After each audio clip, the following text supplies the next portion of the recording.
దేశంలో cockroach Janata party రణగర్జన ఢిల్లీలో మహోద్యమానికి తొలి అడుగు అంశంపైన చర్చిస్తున్నాం.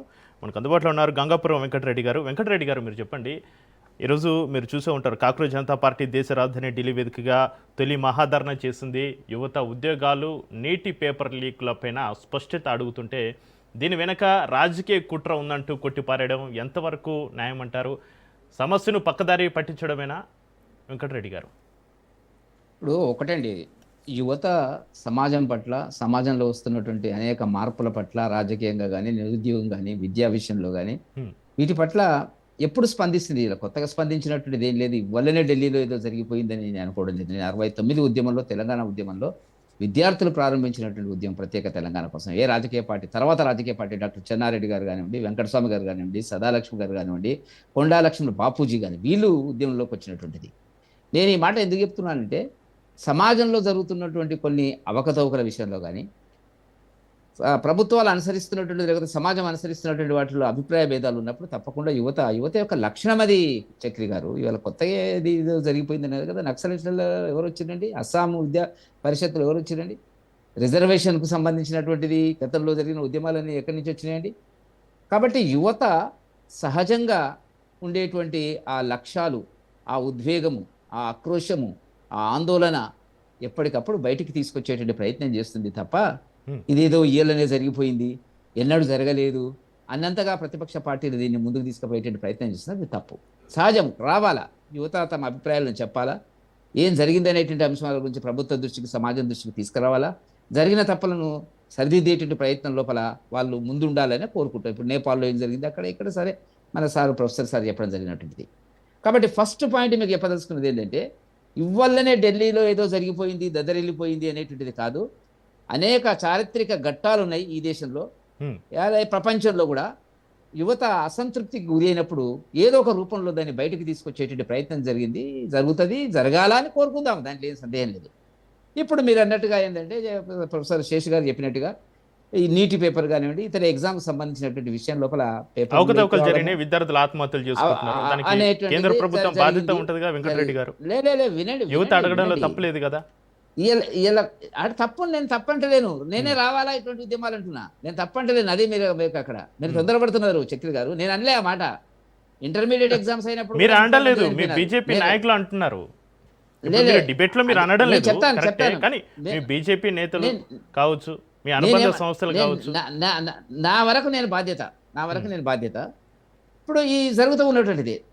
అయితే ఇప్పుడు జరిగినటువంటి దాంట్లో ఏంటంటే, ఉన్నటువంటి ప్రభుత్వానికి ఉన్నటువంటి నివేదికలు ఏమిటంటే, సమాచారం ఏంటంటే, దీని వెనకాల విదేశీ కుట్రలు ఉన్నాయి అనేటువంటిది వాళ్ళకు ఉన్నటువంటి ఒక ఆలోచన.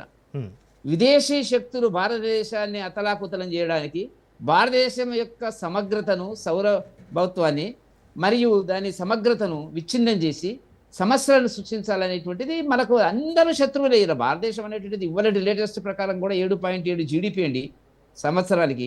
ఈ త్రైమాసికానికి 7.8%. ఎవరు ఏం మాట్లాడినప్పటికీ కూడా మనకు వస్తున్నటువంటి సమాచారం ప్రభుత్వం రిలీజ్ చేసినటువంటి దాని ప్రకారంగా ఇవాళ 145 కోట్ల జనాభా కలిగినటువంటి భారతదేశము మానవ వనరుల విషయంలో కానీ, ఎగుమతుల విషయంలో కానీ, పకడ్బందీ అభివృద్ధి వ్యూహంలో కానీ, ఉత్పత్తిలో కానీ ప్రపంచానికి తలమానికంగా తయారవుతున్నటువంటి ఒక దేశం కింద మామూలు విషయం కాదు ఇది. 145 కోట్ల జనాభా ఉన్నటువంటి దేశాన్ని నడిపించడం అనేటువంటిది అంత సులభం కాదు. చైనాను దాటి మనం పోయినాము ఎప్పుడో మీకు అందరికీ తెలిసినటువంటి చక్రి గారు. నేనేమంటున్నా అంటే, దీంట్లో ఉండేటువంటి కొన్ని శక్తులు, ఇవాళ ఢిల్లీలో జరిగినటువంటి శక్తులు, దీనికి రాజకీయంగా పార్టీలు, ప్రధాన పార్టీ ఇట్లా జరిగితే బాగుండు అనే దానికి రహస్యంగా ప్రోత్సహించడము. ఇప్పుడు ఆప్ పార్టీ ఉంది, కాంగ్రెస్ పార్టీ ఉంది. సహజంగా వాటికి ఉండేటువంటి పరిస్థితులు, ఎందుకంటే ఆ పార్టీ ఎట్లా వచ్చిందని మనం అందరం చూసినాము. కొన్ని విలువల ప్రకారంగా వచ్చింది.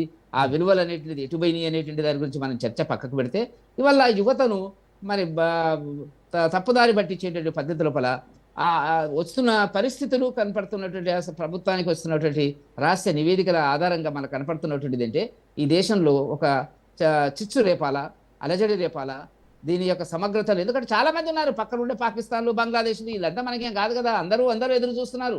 విదేశీ మన నాయకులు కూడా, ఈ దేశం యొక్క పార్లమెంటులో ముఖ్యమైన నాయకుడు కూడా విదేశాలకు వెళ్ళినప్పుడు అమెరికాలో మాట్లాడతాడు, కెనడాలో మాట్లాడతాడు, ఈ దేశం యొక్క పరిస్థితి మాట్లాడతాడు. ఒకవేళ ఈ దేశంలో ఏమన్నా ఇబ్బందికరమైన విషయాలు ఉంటే ఈ దేశంలో మాట్లాడాలి. అక్కడ మాట్లాడడము, రెచ్చగొట్టడము, ఇదంతా ఒక కుట్ర అనేటువంటిది జరుగుతుంది అనేటువంటిది ప్రభుత్వానికి ఉన్నటువంటి ఒక సమాచారం. సరే, వాళ్ళు అన్నట్టుగా ఏంటంటే, ధర్మేంద్ర ప్రధాన్ గారు రాజీనామా చేయాలా లేదా అనేటువంటిది, అది సరే వాళ్ళు డిమాండ్ చేయడంలో తప్పలేదు, అది ప్రభుత్వం దానికి ఇచ్చేటువంటి జవాబుదారికి ఉంటుంది. కానీ ఇదేదో ఇప్పుడేదో అయిపోయింది అనేటువంటిది, దీంట్లో ఉండేవాళ్ళు ఎవరు? సోషల్ మీడియా వచ్చింది వల్ల సోషల్ మీడియాలో చాలా చక్కగా తొందరగా ప్రచారం అవుతుంది.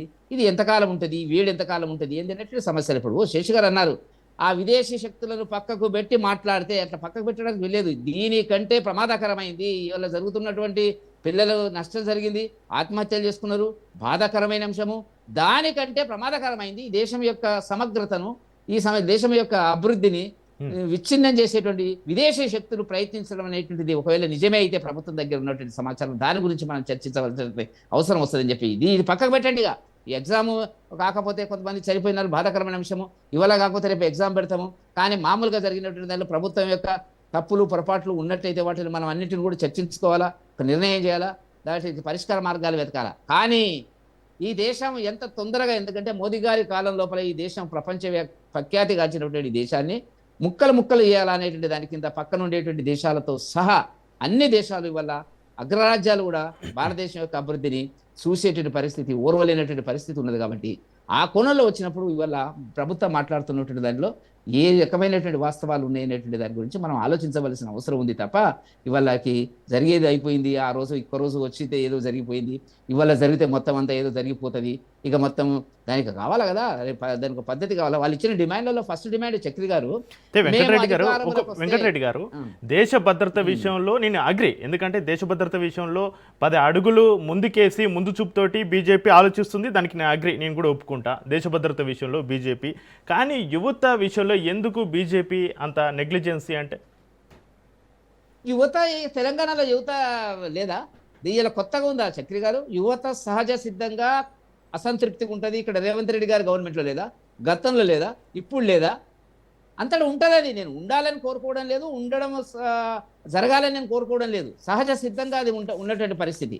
నేను అంటున్న పాయింట్ ఏంటంటే, ఈ కారణాన్ని ఆసరాగా తీసుకొని దేశం యొక్క భద్రతను భంగం కలిగించేటువంటి పద్ధతి లోపల కొన్ని రాజకీయ పార్టీలు ప్రయత్నించడం అనేటువంటిది జరుగుతున్నటువంటి మాట వాస్తవం. ఎందుకంటే బహిరంగంగా మాట్లాడుతున్నారు కొంతమంది, ఇది జంజీర్ రావాలా, ఉద్యమం జరగాల, రకరకాలుగా మాట్లాడుతున్నారు. బాధ్యత కలిగినటువంటి ప్రతిపక్ష పార్టీలు మాట్లాడుతున్నాయి, నాయకులు పార్లమెంట్లో మాట్లాడుతున్నారు, దేశంలో విదేశాల్లో మాట్లాడుతున్నారు. ఇది ఇంపార్టెంట్ కదా. ఇవాళ దీన్ని పక్కకు పెట్టండి. ఇవాళ ఎగ్జామ్ ఇవాళ కాలేదు, నష్టం జరిగింది, కష్టం జరిగింది, రకరకాలుగా ఇబ్బందులు పడ్డారు పిల్లలు, కొంతమంది చనిపోయినారు, మానసిక వేదనకు గురి అయినటువంటి మాట వాస్తవం. నేను కాదనడం లేదు, ఇంతటితోనే ఉంటే నేను ఇంతటితోనే మాట్లాడేవాని. కానీ దీని వెనకాల విదేశీ శక్తులు, భారతదేశం పచ్చగా ఉంటే చూడనటువంటి విదేశీ శక్తులు కుట్రపూరితంగా ఇవాళ దేశంలోని ఒక అలజడిని సృష్టించేటువంటి ఒక ఉద్యమాన్ని చేసేటువంటి ప్రయత్నం లోపల ఈ దేశంలో ఉండేటువంటి బాధ్యత కలిగినటువంటి పార్టీలు కూడా దానికి సహకరించబడేటువంటిది అన్యాయము, అక్రమము అనేటువంటిది మేము భారతీయ జనతా పార్టీ భావిస్తున్నటువంటి ఒక సందర్భాన్ని మీ ద్వారా ప్రజలకు తెలియజేయడానికి ప్రయత్నం చేస్తున్నటువంటిది చక్రి గారు. రైట్.